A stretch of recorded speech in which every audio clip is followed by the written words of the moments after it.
Buenas tardes a todos. Vamos a finalizar esta sección características básicas del material compuesto con la parte C. Un aspecto interesante de evaluar es cuál es el diagrama tensión-deformación del hormigón para cargas de compresión. Ensayada una probeta y midiendo las deformaciones que sufre según el eje de la misma, llegamos a gráficos como los que ustedes pueden visualizar, donde el pico de la curva, más allá de la resistencia de cada uno de los hormigones, se da para un valor cercano a 0,002 de deformación específica, y observamos por otra parte que el tramo inicial de la recta tensiones-deformaciones es aproximadamente recto, se podría idealizar como recto. Sobre esa base nos vamos a apoyar cuando analicemos qué pasa con las vigas solicitadas a flexión, por ejemplo, para el nivel de cargas de servicio en estado 2. Ya lo vamos a utilizar cuando veamos flexión y en otros temas. Entonces, la primera parte de la curva de tensión-deformación específica, hasta valores cercanos a un 45% de la resistencia última, se podría considerar aproximadamente lineal. Luego sí se produce una curvatura importante y en el diagrama y el material está perdiendo rigidez por el proceso de fisuración interna. En forma independiente de la calidad del hormigón, o sea de las resistencias, observamos que las curvas tienen valores máximos de carga para una deformación específica cercana al 2 por 1000. O sea, el hormigón rompe cuando agota la capacidad de deformarse. Si realizamos ensayos con una máquina que permita controlar las deformaciones, será posible recorrer la parte descendente de la curva y es posible observar que cuanto más baja sea la resistencia del hormigón, mayor va a ser la deformación específica en rotura. Y se observa que existe una reducción de ductilidad asociada con el incremento de resistencia. Como vemos acá, hormigones de diferentes resistencias características con ensayos de probetas donde controlamos la parte descendente de la curva. Otro factor a tener en cuenta para determinar en la curva de tensión-deformación específica es la velocidad de carga con la cual aplicamos la carga. Por esta razón, para comparar los ensayos de probetas, la velocidad de carga está normalizada. Acá vemos curvas, todas relacionadas con probetas elaboradas con el mismo hormigón, ensayadas con diferentes velocidades de carga. De carga rápida, 0,001 la deformación por minuto, de carga media o de cargas lentas. Y se observa que, a igualdad de las demás variables, las curvas no son iguales, ¿sí? El pico y la resistencia máxima alcanzada por un ensayo de carga lenta es menor que el ensayo de carga rápida. Esto es una consideración que después vamos a tener en cuenta cuando planteemos las ecuaciones de diseño. Entonces, en el ensayo de compresión para cargas de larga duración, se observa que la probeta de la rotura es algo menor la carga que para una carga de corta duración, por ejemplo un H21. Cuando esté sometida esa probeta a un ensayo de larga duración, la resistencia puede llegar a ser del orden de 17,5 megapascales. Aproximadamente podemos asociar, si F'C es la resistencia del ensayo de corta duración normalizada, que bajo cargas de larga duración la resistencia de la misma probeta va a ser 0,85 F'C. Ustedes dirán, ¿tiene importancia esto? Sí, porque si pensamos, todas las estructuras que vamos a construir están sometidas a cargas de larga duración, peso propio, ¿sí?, de la estructura misma y de todas las carpetas, pisos, contrapisos, cielo raso, mampostería, etc.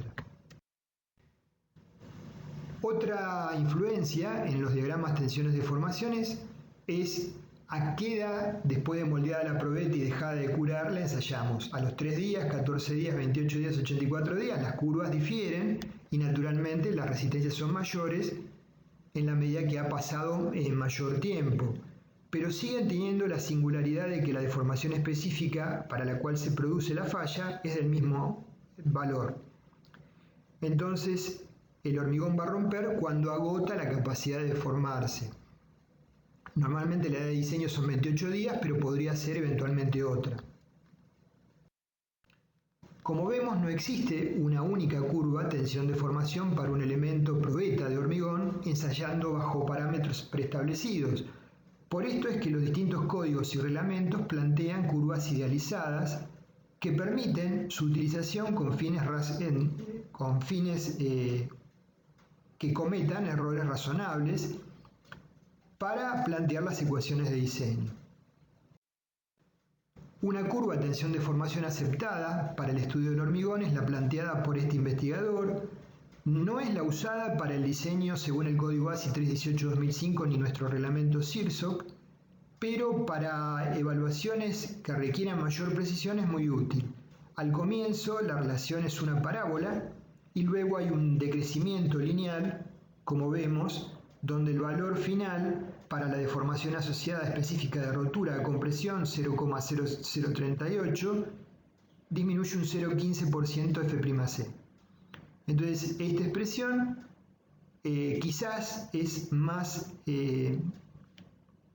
adecuada a lo que encontramos con los ensayos que las que vimos antes. De todas maneras vimos que no hay para un hormigón dado una única curva de tensión-deformación, sino que depende de si el ensayo es de carga rápida, a qué edad le ensayamos, qué tipo de probeta utilizamos, hay un montón de factores. Entonces, esta curva idealizada puede ser útil bajo determinadas circunstancias, por ejemplo, cuando tenemos que hacer un análisis más preciso del comportamiento de alguna estructura y tomamos como elemento de comparación para evaluar, por ejemplo, la resistencia a flexión o flexocompresión de un elemento. Con respecto a la edad del hormigón al entrar en carga, debido al permanente proceso de hidratación del cemento, la resistencia del hormigón se va a incrementar según la edad de ensayo, dependiendo de las condiciones de curado, del tipo de cemento y de la relación agua-cemento. El Eurocódigo S2 nos plantea esta relación, la resistencia media a compresión se puede calcular como un coeficiente beta por FCM, donde FCM es la resistencia media a compresión a 28 días. De resultar un buen control de elaboración del mismo, se podría calcular la misma como F'CK más 8 megapascales. Entonces, FCM sería la resistencia media a compresión a una edad diferente de 28 días.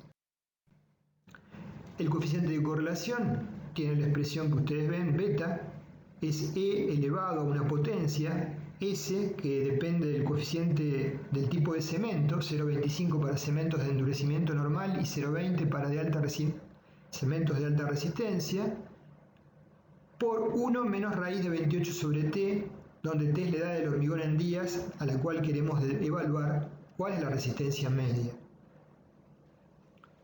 A falta de ensayos podría ser una primera orientación respecto del valor que podremos llegar a arribar. Con respecto a la evolución de la resistencia a tracción hay una expresión muy semejante, esta la propone la Instrucción Española de Hormigón Estructural. FCTM, valor medio de la resistencia del hormigón a T días de ensayo, es la resistencia media a 28 días a tracción por el coeficiente E elevado a una potencia, y la única diferencia es que aparece un coeficiente alfa, donde alfa depende de la edad del hormigón, vale 1 para T menor que 28 días y es diferente para mayores de 28 días según sea el hormigón de resistencias características menores o mayores, vale 2/3 o 1/2, y adicionalmente la resistencia media del hormigón a tracción a 28 días la podemos evaluar eventualmente sin hacer el ensayo como 0,30 por F'CK a 2/3 en megapascales. Entonces nos puede servir para evaluar la potencial resistencia media de tracción a una edad diferente de 28 días. La capacidad de deformación del hormigón a tracción rompe cuando se agota, pasa lo mismo que a compresión, la capacidad de deformarse, pero esta capacidad es muy limitada por las características de fragilidad. El alargamiento último a tracción o elongabilidad oscila cercano al 0,1 por mil, hasta el 0,15 por mil y depende en buena medida de la ductilidad del cemento. La capacidad de deformación a tracción también varía con la velocidad de aplicación de cargas, dado que existe un efecto limitado de fluencia, como vamos a ver en el video de reología que ya lo subimos al canal, efecto que puede incrementar las deformaciones últimas hasta un valor del 0,3 por mil. Un comentario importante: la elongabilidad del hormigón se incrementa para aquellos que presentan menores resistencias. Curioso, sí, un hormigón de menor calidad eventualmente tiene una mayor capacidad de sufrir deformaciones por tracción.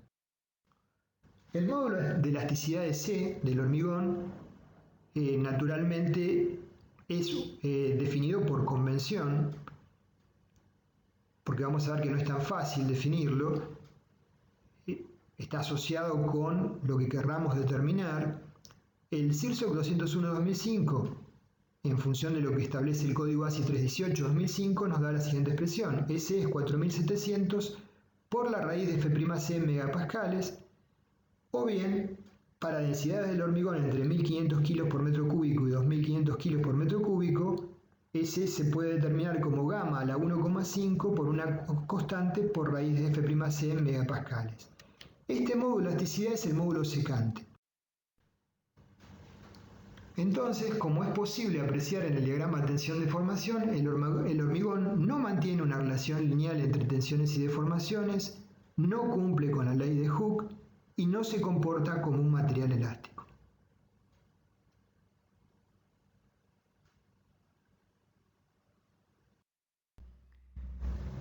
Debido a la curvatura que presenta el diagrama, se podrían definir diferentes módulos de elasticidad. Por ejemplo, el módulo secante inicial al origen de la curva para cargas de corta duración, S0i.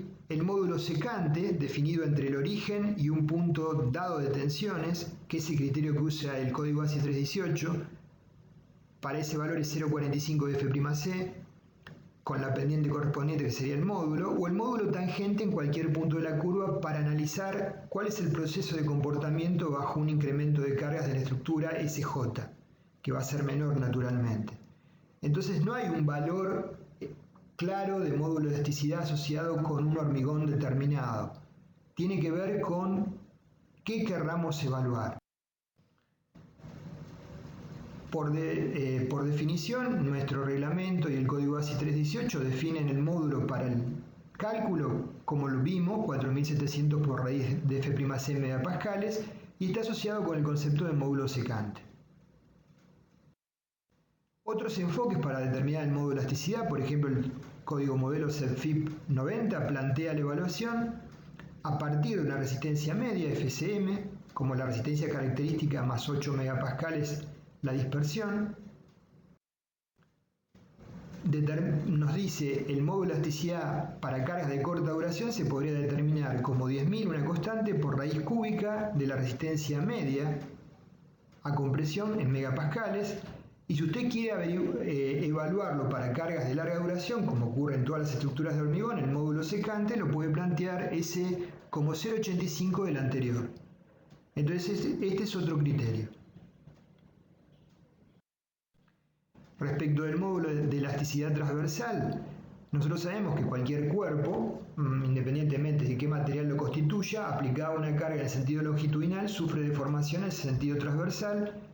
La relación entre una y otra deformación es el módulo de Poisson, ¿sí? Para valores que no superen un 50% de F'C, ese valor para el hormigón varía entre 0,15 y 0,20, admitiendo normalmente un valor cercano a mu 0,20. Según la teoría de elasticidad, podríamos determinar el módulo de elasticidad transversal G como S sobre 2 por 1 más mu, el cual tendría validez solo para ser utilizado en el cálculo de deformaciones de corte para bajas tensiones y con el hormigón en estado 1, o sea, con esas limitantes. Para tensiones de compresión elevadas, mayor que 0,6 de F'C, se observa en los ensayos que el valor de mu crece hasta 0,5 debido a que el proceso de microfisuración interna creciente del hormigón hace que se tienda a deformar transversalmente el mismo, ¿sí? Y por eso surge el concepto de columnas hunchadas y impedir esa deformación transversal para niveles altos de carga, incrementando la resistencia del hormigón. Entonces acá vemos curvas con deformaciones según el eje de la carga ε1 y deformaciones normales al eje de la carga ε3.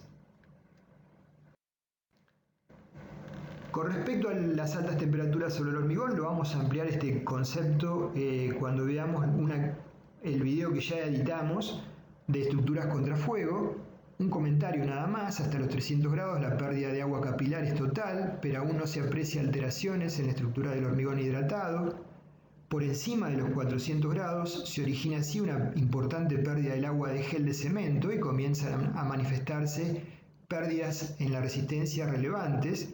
Las tensiones de adherencia, que son muy importantes, disminuyen sensiblemente por encima de los 400 grados y para temperaturas de 900 grados o más pierde toda la capacidad resistente.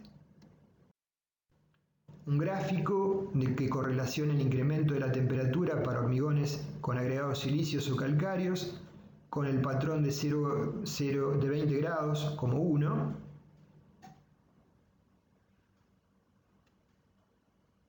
Lo vamos a ampliar en el video que ya hicimos y ya está disponible en el canal si les interesa ver el comportamiento de estructuras contra fuego. Con respecto al otro material componente, el acero estructural, las barras de acero que incorporamos en la masa de hormigón se van a encontrar solicitadas a esfuerzos axiles de tracción principalmente y de compresión en algunos elementos. Otros tipos de solicitación como la flexión, torsión o corte en general no se presentan en las barras embebidas en el hormigón, porque el hormigón transmite los esfuerzos a las barras por adherencia, como vamos a ver cuando veamos el video correspondiente a adherencia, y es muy poco frecuente que reciba cargas en forma directa. Por ello vamos a estudiar fundamentalmente las propiedades del acero solicitado a tracción, el módulo de elasticidad y la deformabilidad. Respecto a las características mecánicas del acero, lo que nos interesa evaluar es la resistencia última, Fu, la tensión de fluencia, Fi, el alargamiento de rotura, εSU, la aptitud al doblado y desdoblado, porque es lo que nos permite adecuar la forma de las barras en la estructura, sin que sufra daños, ¿no? Y aptitud para efectuar uniones soldadas, eventualmente, si así lo pensamos. Las dos primeras características permiten calificar el acero desde el punto de vista resistente, resistencia última y fluencia, y la relación entre las mismas, Fu sobre Fi, nos da una idea de la ductilidad del acero. El alargamiento del acero en rotura está asociado con el mismo parámetro que permite cuantificar las características plásticas del mismo. La aptitud de doblado es la propiedad que permite verificar la plasticidad que tiene que poseer para evitar roturas frágiles durante los trabajos de preparación de armaduras, transporte y colocación. Por ejemplo, vemos barras en la viga premoldeada de hormigón armado de un puente sobre un vertedero en una presa, vemos las barras de 25 milímetros de acero enarburado doblados a 90 grados en las esquinas para lograr el anclaje. O los estribos, por ejemplo, doblados con diferentes ángulos para hacer el armado de la estructura. A mayor relación Fu sobre Fi van a ser mayores los valores de deformaciones últimas del acero, y el acero lo consideramos más dúctil. A modo de ejemplo nada más, el código modelo SEPFIP del 90 los clasifica a los aceros según tres clases. Clase A con relaciones Fu sobre Fi mayor que 1,05 y valores de U mayor que 2,5%. Clase B con relaciones mayor que 1,08 y valores de εU mayor que el 5%. Y clase S con relaciones mayores que 1,15 y valores de U mayor que el 6%. Y recomienda la utilización de aceros clase S para estructuras ubicadas en zonas de sismicidad elevadas, porque se requiere un comportamiento más dúctil de las estructuras. Proceso de armado sobre fundaciones directas, por ejemplo, donde se ve que las barras deben ser, las armaduras son dobladas, embotelladas para permitir el empalme por adherencia en el nivel superior. Ya lo veremos cuando estudiemos empalmes. El IMPRES-CIRSOC 103-2005 establece para el acero ADN 420 que la relación entre la tensión de fluencia real y la especificada debe ser no superior a 1,30. Les puede llamar la atención. Primero, el IMPRES es el reglamento de nuestro país que reglamenta el diseño de estructuras sismorresistentes. ¿Y por qué nos están poniendo un tope entre la resistencia de fluencia real y la que está especificada? porque desde el punto de vista de diseño sismorresistente, que el acero tenga una tensión de fluencia sensiblemente mayor a la que está especificado no es favorable. Relación entre la tensión de rotura real y la tensión de fluencia real. El reglamento establece una relación de 1:25. Con respecto al diagrama de tensión de formación del acero, si bien, como hemos visto, ustedes habrán visto en las materias que tienen que ver con tecnología de los materiales y en estructuras metálicas lo vemos, el video específico de estructuras metálicas lo vemos con más detalle, el gráfico de un acero dúctil, FI, tensiones y deformaciones en abscisas, tiene la forma del diagrama continuo. Desde el punto de vista del análisis para las estructuras de hormigón armado usamos un diagrama ideal bilineal donde a partir de FI tomamos un escalón horizontal. No consideramos la sobreresistencia por las razones que ya vamos a justificar cuando veamos los distintos temas teóricos que tenemos que tratar. El módulo de elasticidad del acero se adopta ES igual a 200.000 MPa. Y las armaduras correctamente dispuestas son los elementos, como ya hemos mencionado, que toman los esfuerzos de tracción y le otorgan esa condición de ductilidad al hormigón limitada pero necesaria. También se utilizan para tomar esfuerzos de compresión en conjunto con el hormigón en columnas o para reducir las deformaciones a largo plazo diferidas en vigas por fluencia lenta en la zona donde hay compresión derivada de los momentos. Lo vimos en la clase de formaciones en vigas y losas, hay un video. Se utiliza como armadura de sección circular, la sección circular, discúlpenme, porque es la que opone menor resistencia al doblado en cualquier dirección a igual sección. Y asimismo mejora la relación frente a la adherencia porque tiene una mejor relación perímetro-sección. Las tensiones de la sección de la barra se van a transferir al acero a lo largo del perímetro de la misma por tensiones de adherencia y se optimiza con una sección circular esa relación. El acero en general utilizado en nuestro país es acero enarburado, el más frecuente es ADN 420, donde FI la tensión de fluencia es 420 MPa. Para otros países puede haber algunas diferencias. Para las estructuras de dos dimensiones predominantes como losas o tabiques, se suelen utilizar mallas soldadas conformando una cuadrícula ortogonal de barras circulares, como se ve en la foto, ampliado el detalle. Solo se permiten utilizar barras lisas para ejecutar espirales o sunchos en columnas hunchadas, con una tensión de fluencia de 2.400 kilos por centímetro cuadrado, o sea, 2240 megapascales. Así lo establece el código ASI 318. La denominación ADN significa que la mayor resistencia se logra a través de la composición química sin un procedimiento mecánico para incrementarla. Las características mecánicas están dadas por el contenido de carbono y a medida que el contenido de carbono aumenta la resistencia del acero, pero como contrapartida disminuye la deformabilidad del mismo. El acero llamado ADN 420S es el más apropiado cuando se requiere ejecutar uniones soldadas. La aptitud de un acero para ser soldado depende de la composición química y del método que se utiliza para soldar. La soldabilidad del acero depende del contenido de carbono y de otros elementos como el fósforo, azufre o nitrógeno, cantidades que son expresadas a través de una variable carbono equivalente. A modo solo ilustrativo podemos decir que el acero podrá ser soldable si el contenido de carbono es menor a 0,24% y el contenido de carbono equivalente menor que 0,45%. Esto, por supuesto, tiene que ser ampliado en una clase de tecnología de los materiales.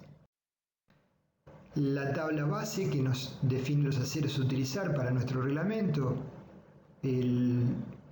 designa el tipo de acero AL220, ADN 420 y AN 420S. AL es acero liso, 220 es la tensión de fluencia en megapascales, ADN es acero enarburado, 420 es la tensión de fluencia en megapascales y ADN subíndice S es acero soldable. Diámetros nominales, tensión de fluencia característica, resistencia, la tracción característica, alargamiento porcentual mínimo y diámetro de los mandriles de doblado, que lo veremos con más amplitud cuando veamos adherencia, longitudes de anclaje y empalmes. Con respecto a las temperaturas sobre el acero, las temperaturas elevadas, el comportamiento del acero también es afectado significativamente por las temperaturas muy elevadas, y para temperaturas muy bajas el acero pierde parcialmente esa ductilidad que tiene, tendiendo a un comportamiento frágil. Para temperaturas por encima de 250 grados se presentan disminuciones de resistencia, por eso hay que adoptar medidas particulares para proteger a las armaduras por un dado periodo de tiempo de la sobreelevación de temperaturas. Si llegáramos a temperaturas del orden de los 600 grados, es una temperatura crítica donde el acero pierde casi toda su capacidad resistente. Este tema lo mencionamos así tan someramente porque lo vamos a ver en el video que ya está subido al canal de resistencia de las estructuras de hormigón armado al fuego. Ahí lo pueden ver con mucho más detalle. Con respecto a la resistencia a la fatiga del acero estructural, en general desde un punto de vista práctico, para las estructuras de hormigón armado las solicitaciones alternadas tienen menor importancia que las variaciones de tensión del mismo signo. O sea, si pasamos de tensiones de compresión a tracción, esa situación se puede dar cuando para eventos sísmicos, y un evento sísmico no dura el tiempo suficiente para generar fatiga en las estructuras.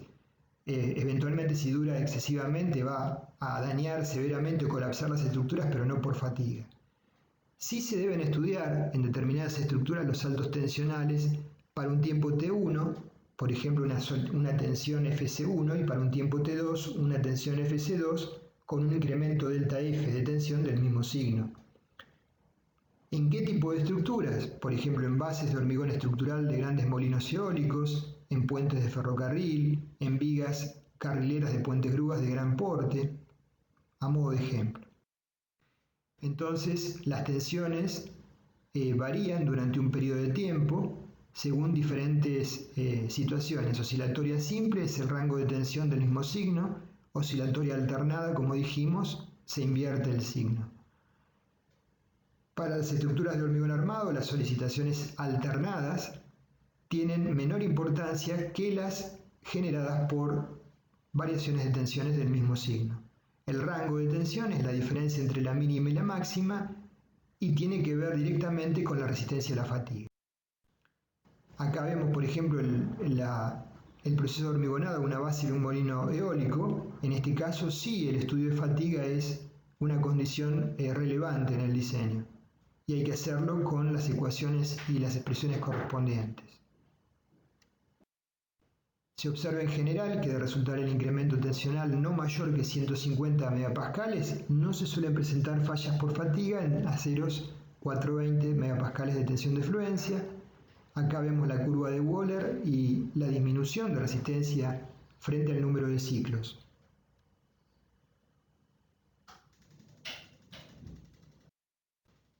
Al estar las barras inmersas dentro de la masa de hormigón y recibir las tensiones por adherencia del mismo, hay factores que propician la falla. Por ejemplo, variaciones bruscas de la curvatura de la barra en correspondencia con la fisura, presiones del hormigón sobre las nervaduras, efecto friccional debido al desplazamiento relativo en las zonas cercanas a fisuras. En general, las fallas se producen en coincidencia con la posición de una fisura.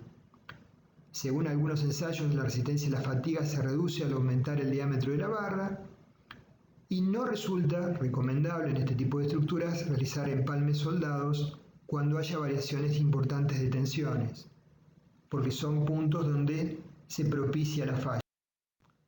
Bueno, de esta manera terminamos con la última parte de propiedades de los materiales. Gracias por su atención.